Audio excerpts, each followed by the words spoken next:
Hello बच्चों, आज हम आपके सामने जो टॉपिक लेके आए हैं वो है 1303 का अलाउद्दीन खिलजी का चित्तौड़ आक्रमण।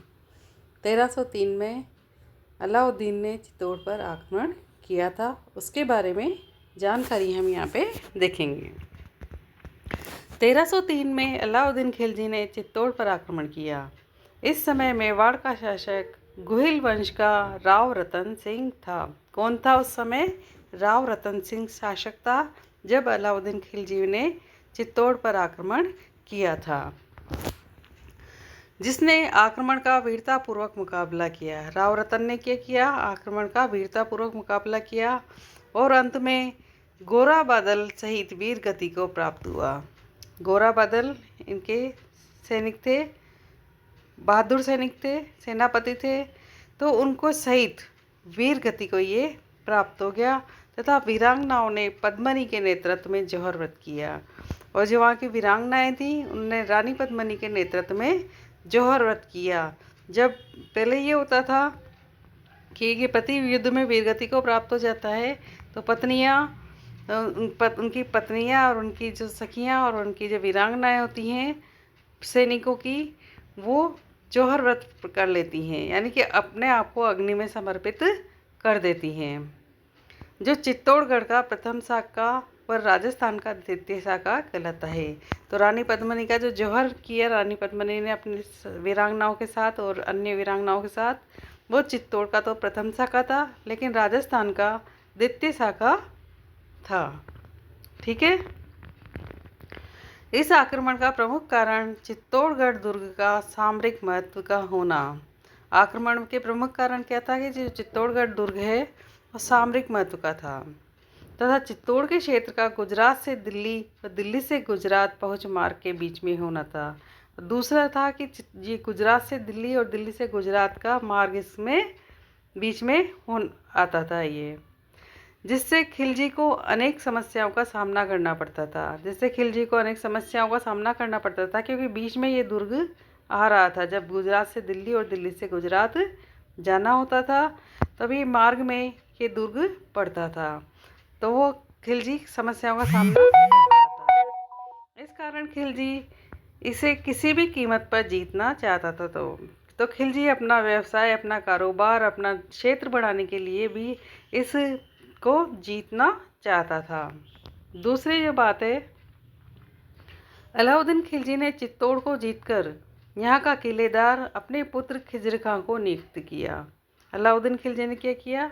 अपने दुर्ग जीत लिया और उसका किलेदार किसको बनाया? पुत्र खिजर खां को बनाया तथा खिजर खां के नाम पर चित्तौड़ का नाम बदलकर खिजराबाद कर दिया। और उस खिजर खां के नाम पे ही इन्होंने चित्तौड़ का नाम बदलकर क्या किया? खिजराबाद। मलिक मोहम्मद जायसी अपनी रचना पद्मावत में इस आक्रमण का कारण पद्मनी को मानते हैं, लेकिन मलिक मोहम्मद जायसी ने क्या बताया कि रानी पद्मनी कितनी की बहुत सुंदर थी, उनके कारण ही युद्ध हुआ, है ना। ये कहा था किसने? मलिक मोहम्मद जायसी ने।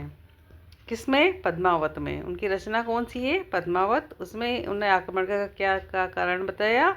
रानी पद्मनी को। दूसरी जो बात है, पद्मनी सिहल द्वीप की राजकुमारी थी जो गंधर्व सेन की पुत्री थी।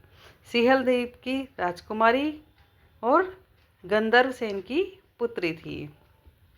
1303 में इस युद्ध में सिसोदा ठिकाने के ठाकुर लक्ष्मण सिंह ने अपने 7 पुत्रों सहित रतन सिंह के पक्ष में भाग लिया था और वीरगति प्राप्त की।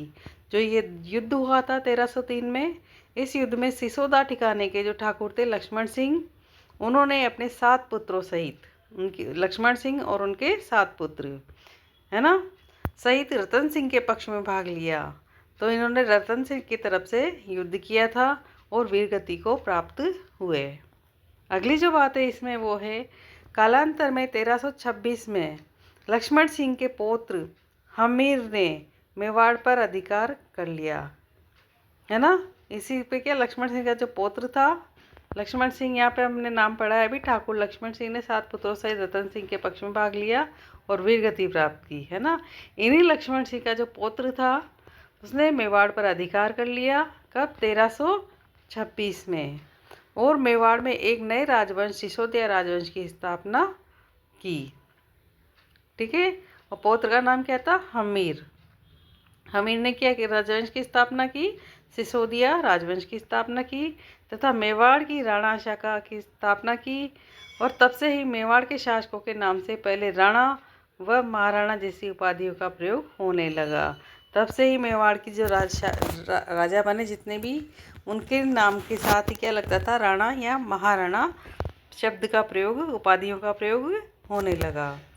राणा हमीर को मेवाड़ का उद्धारक तथा विषम घाटी पंचानन भी कहा जाता है। क्या कहा जाता है? राणा हमीर को मेवाड़ का उद्धारक कहा जाता है क्योंकि इसने मेवाड़ को जीता था, इसलिए मेवाड़ का उद्धारक भी कहा जाता है। और विषम घाटी पंचानन की उपाधि भी, संज्ञा इसको दी गई है। गल की नटनी कहाँ है? राणा हमीर ने बनवाई थी। गल की नटनी का चबूतरा सिंह रानी नटनी कानड़ देव के समय थी। सज्जन सिंह का डेरा था जो नटों की कोठी कहलाती है। नाकोड़ा पर्वत भैरू जी का मंदिर। और राजस्थानी भाषा का महाकाव्य क्या है? कानड़देव प्रबंध। धर्मत राज्य एमपी उज्जैन के निकट है। और रणबंका जाति है जो राठौरों की जाति है, यानी कि राजपूतों की जाति है। ठीक है। मुझे उम्मीद है आपको इससे कुछ बेनिफिट हुआ होगा और अन्य जानकारी लेके आपके सामने आएंगे। तब तक के लिए हमारे चैनल को लाइक शेयर सब्सक्राइब करें, कमेंट करें। जय हिंद, जय भारत।